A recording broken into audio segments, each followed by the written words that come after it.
16번 들어갑니다. 영국의 빈민 정책에 대한 설명으로 옳은 것은입니다. 이 문제 별표. 자, 첫 번째 엘리자베스 구빈법, 두 번째 정주법, 세 번째 스피넴랜드법, 네 번째 신구빈법입니다. 여러분 이 네 가지가 세팅된 이런 패턴의 문제가 좋은 문제고 잘 나온다. 확률이 높아요. 그래서 별표를 쳐드렸습니다. 엘리자베스 구빈법은 그리고 옳은 것 찾기니까 약간 더 난도는 있겠죠. 노동 능력에 상관없이 모든 국민에게 동일한 구호 제공하지 않았습니다. 앞에서 말씀드렸잖아요. 노가빈, 노블빈 이런 식으로 구분 처우했어요. 이런 식으로 구분 처우했어요. 이렇게 정리하시면 되겠죠. 자, 여기가 틀렸습니다. 똑같은 구호를 준 것도 아니죠. 정주법은 이동을 금지한 것, 빈민들의 이동을 금지하여 빈곤 문제를 교구 단위로 해결하고자 하였다. 네, 교구에 정착하는 거니까 교구 정착하는 거니까 그 해당 교구의 단위로 해결하는 것을 강조했던 것입니다. 맞습니까? 네, 맞습니다. 자, 그 다음에 3번입니다. 스피넴랜드법은 최저 생계를 보장하여 결과적으로 근로동기가 강화되었나요? 아니요. 노동의욕, 근로의욕의 감소입니다. 스피넴랜드법의 문제점을 아시죠? 스피넴랜드법은 첫 번째, 구빈세 부담이 증가되었습니다. 임금의 부족분을 구빈세로 충당해 줬기 때문에 그렇습니다. 두 번째로는 저임금이 합리화됩니다. 구빈세로 임금의 부족분을 보충해 주기 때문에 임금이 낮아집니다. 임금이 낮아지니 노동의욕은 감소되죠. 근로의욕은 감소될 수밖에 없습니다. 마지막은 양극화가 더 심해집니다. 그러니까 있는 사람들은 계속해서 더 많은 것을 축적할 수 있고 힘든 사람은 더욱더 힘들어지는 것이 되겠죠. 그게 바로 계층 분화의 촉진이라고 합니다. 계층 분화의 촉진으로 시험에 나올 수 있습니다. 계층 분화의 촉진. 이 네 가지가 바로 스피넴랜드법의 문제점이니 결과적으로 근로동기를 강화시켰다라고 하면 틀린 거예요. 자, 신구민법 노동능력이 있는 자에 대해서 원해구제를 지속하고? 아니요. 자, 노동능력이 없는 자에게는 원내구제를 제공했다? 아니요. 자, 노동능력이 있는 자에 대해서는 원내구제를 했죠.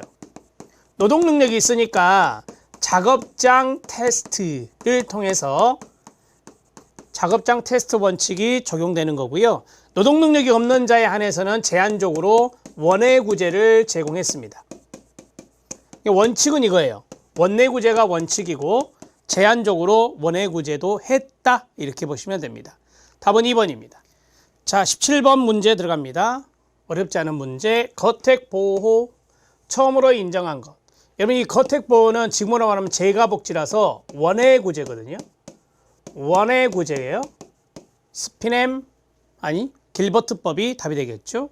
자, 스피넴랜드법은 가족 수당의 효시가 됩니다.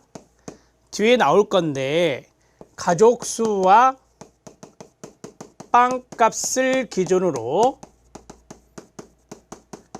최저 생계비를 결정했어요.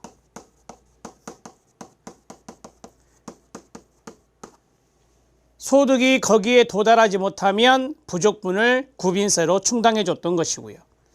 개정구민법의 3원칙은 첫 번째 열등 처우 원칙입니다. 두 번째 바로 앞에 나왔었죠. 작업장 테스트 원칙입니다. 이제까지 한 번도 안 나왔죠. 전국적 행정통일입니다. 전국적 행정통일의 원칙입니다.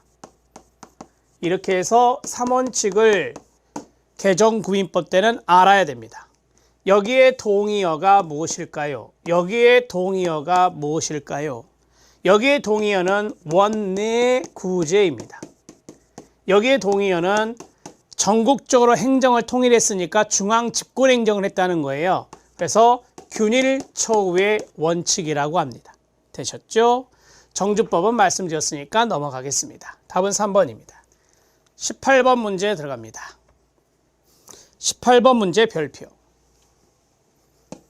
영국의 사회복지 발달 과정에서 나타난 사회복지 법제의 의도에 대한 설명으로 옳은 것은입니다. 정주법, 작업장법 1696, 길버트법, 스피넴랜드법. 나오는 게 또 나오죠. 계속. 그렇죠? 농촌 지역 노동자들의 도시 지역 이주와 정착을 장려했다 그랬거든요. 여러분, 이주는 금지했어요. 이주는 금지했고요. 정착은 장려한 거예요. 이렇게 나눴어야죠. 됐습니다. 탈락. 여기가 탈락. 그 다음에 작업장법은 빈민들의 작업장에서의 혹사를 방지하기 위한 제도가 아니라 혹사를 방지하기 위해서 만든 게 길버트법이라 그랬잖아요. 작업장 개선운동. 혹사시켰습니다. 혹사를 시킨 법이 바로 작업장법이다. 강제노역, 강제노동을 시켰으니까요. 세 번째, 노동 능력이 있는 빈민의 원해 구호를 제한했어요? 아니요. 자, 노동 능력이 있는 빈민의 원해 구호를 강조했는데 어디로 보냈습니까? 작업장이 아닌 취업알선. 앞에서 말씀드렸던 취업알선, 이런 것들이 원해 구호가 되죠. 원이 바로 작업장이에요. 왜? 바깥 외. 그러니까 작업장이 아닌 다른 곳에 취업을 알선한 겁니다. 스피넴랜드법, 최저 생계비 이하 임금 노동자에 대해서 임금 보조를 해주기 위한 제도 딱 떨어집니다. 4번이 답입니다. 자, 스피넴랜드법에 대해서 하나 보강을 하겠습니다. 스피넴랜드법은요, 극심한 경기 침체가 영국의 시대적 배경이 됩니다.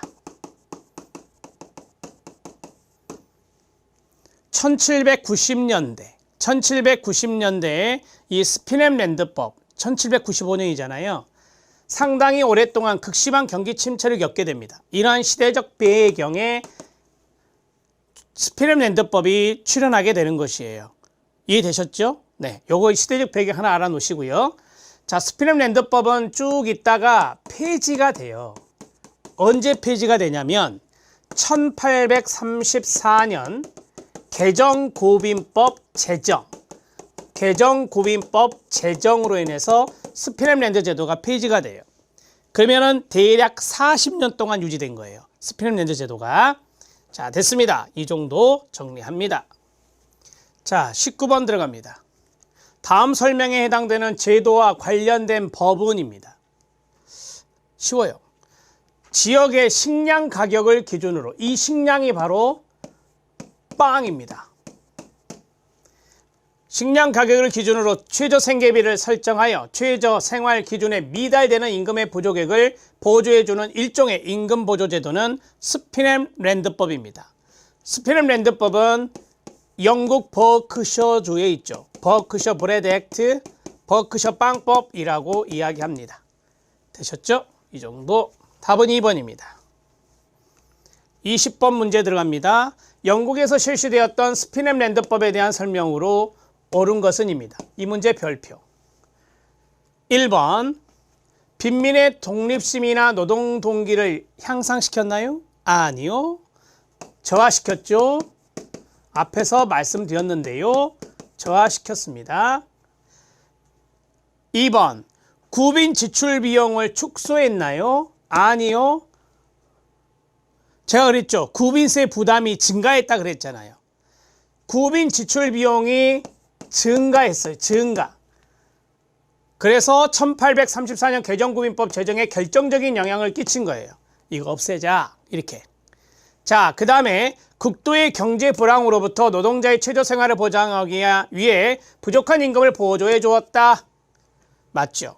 여기 뒤에 부분은 맞는 건데 여기가 틀렸습니다. 지금 여기는 혼동하시면 안 돼요. 자, 네 번째, 최저 생계비는 가계 부양자의 연령과 성에 따라? 아니요. 제가 앞에서 말했죠. 빵값과 가족수. 빵값과 가족수, 그래서 가족수당의 효시다 이렇게 말씀드렸잖아요. 답은 3번입니다. 스페른랜드법의 문제치고는 약간 심화된 내용이 들어있어요. 그래서 별표를 친 겁니다. 알아두시죠. 자, 이제 20번 문제 해결했고 21번 문제 들어갑니다. 21번, 이것도 스페른랜드법의 문제. 20번의 문제가 2011년도의 지방직 특채죠. 21번 문제는 2017년의 서울시 단독 문제입니다. 사지선다로 나온 거 보니까. 보시면 보세요. 앞에서 봤더니 독립심, 노동능률, 저하시킨 법이다. 앞에서 단어만 바꿨잖아요. 앞에 1번에 노동동기를 향상시켰다라고 했잖아요. 이거 맞죠? 그래서 여러분들은 기출문제를 볼 때 이거 유사하게 약간 꼬았구나. 똑같은 문장인데 약간 변형했구나. 그런 것들을 좀 보면서 공부하시면 재밌어요. 그게 출제자의 의도를 막 여러 군데서 알 수 있는 대목이 되거든요. 오늘날 가족수당과 말씀드렸죠. 최저생활보장에 기반이 된 거 맞습니다. 스피른랜드법 제정에 따라서 구빈세 부담이 줄어들고 노동자 임금이 상승했다? 틀렸잖아요.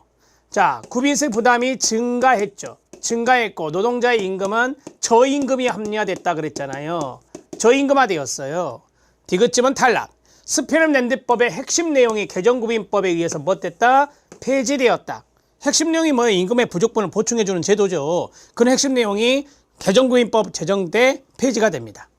자, 그러면 기역과 니은과 리을이다. 이렇게 말할 수 있습니다. 앞에 문제에 체킹했기 때문에 이 문제는 굳이 체킹하실 필요 없을 것 같죠? 답은 2번입니다. 자, 22번 하면은 이제 COS 인보관이 나와요. 22번 사회복지 발달사에 대한 설명으로 옳지 않은 것은 엘리자베스 구빈법은 1번 별표. 엘리자베스 구빈법은 빈민을 건강 상태에 따라 나누었다. 맞습니다. 사회복지 발달사 책에 보면 이런 지문이 있어요. 건강하지 못한 빈민과 건강한 빈민으로 구분하고 이렇게 돼요. 그러면 건강하지 못한다 노블빈이죠. 노동이 불가능한 빈민. 건강하다 노동이 가능한 빈민. 이게 같은 말이에요. 그래서 건강 상태에 따라 나누었다 맞습니다. 신구빈법은 열등초 원칙을 명문화했나요? 네, 맞습니다. 스피른랜드법은 임금을 보조해 줬나요? 네, 맞습니다. 구빈법 체제를 종식시킨 영국의 국민보존법은 1966년. 자, 제가 1940년대 말에 국민보조법이 만들어졌다라고 했잖아요. 그래서 이게 1966년에 보충구빈법으로 바뀌게 됩니다. 이게 앞에서 말씀드렸던 이 국민보조법이라고 하는 것이 기존의 구빈법 체제를 종식시켰다라고 했어요. 이거는 시혜적인 측면이 강했다면 이거는 권리적인 측면으로 인정한 것이죠. 권리로 인정된 거다. 그게 바로 베버리지 보고서의 여파예요. 베버리지 보고서가 국민보조법 바로 앞에 이제 나왔기 때문에 미국 최초의 복지관 헐하우스가 아니죠. 복지관은 인보관이다. 이렇게 생각하시면 돼요. 자, 그래서 여기에 글린 길드가 들어가야 돼요. 글린 길드. 네이버후드 길드라고 하는 글린 길드가 들어가야 맞습니다. 답은 5번이에요. 오지선다. 서울시 기출보건 문제인데 여기에서 노트 하나만 할 거예요. 어떤 걸 노트할 거냐? 바로 이제 그 다음 문제로 연결되는 거니까 영국 최초 인보관. 이게 세계 최초이기도 해요.